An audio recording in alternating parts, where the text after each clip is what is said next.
Ayan si nanay. Magpapa-alter tayo ng pantalon.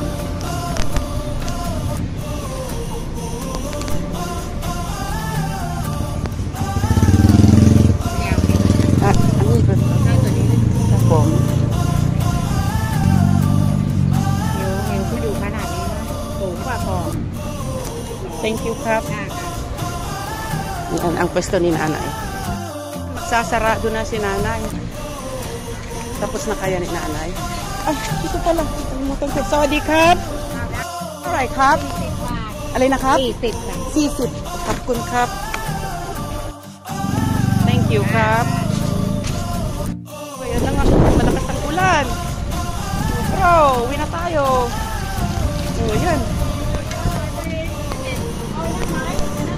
Ang lakas ng hangin. Talagang buti na lang nakauwi na tayo, guys.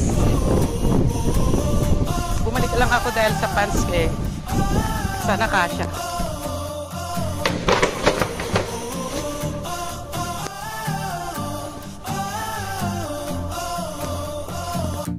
So, ito ay 34. So, kabilis ko dito sa shorts at sa pants ko mula dito. Dito. Tingnan natin yung cut.